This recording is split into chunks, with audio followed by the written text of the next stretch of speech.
गर्मी का महीना है तो जाहिर सी बात है बहुत ही ज़्यादा पसीना आ जाता है गर्मी के महीने में। तो मैं खाना बनाते बनाते मुझे एक गीत गुनगुनाए, अरे अरे लाइट जा रही है, लक्ष्मी जी जा रही हैं क्यों। तो सुंदर सा गीत आ गया है तो आप लोगों को सुना देते हैं जो मुझे आ रहा है। कभी कभी ऐसे एकाएक भाव आ जाता है गीत का। एक तो गर्मी के महीनवा दूसर ससुर में रहनिया। एक तो गर्मी के महीनवा दूसरे ससुर के रहनिया। तीसरे पियवा नाही बूझे मन की बतिया हो। गर्मी के महीनवा हो ना तीसरे पियवा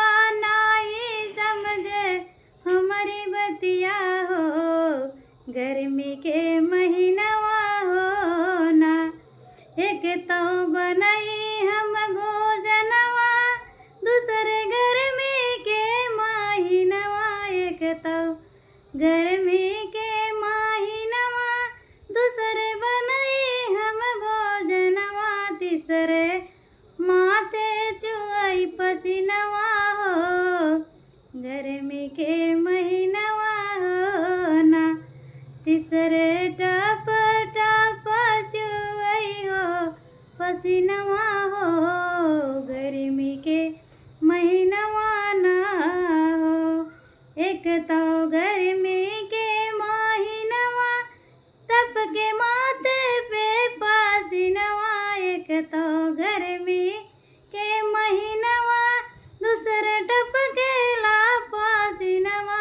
तीसरे सासू करई खनवा पे नखरवा हो। गर्मी के महीनवा हो ना तीसरे सासू करई खनवा पे नखरवा हो। गर्मी के महीनवा हो। एक तो गर्मी के महीनवा माथे टपकेला पसीनवा। एक तो गर्मी के महीनवा माथे टपकेला पसीनवा। तीसरे पियवा नाही लाए कूलर एसी हो। गर्मी के महीनवा हो ना।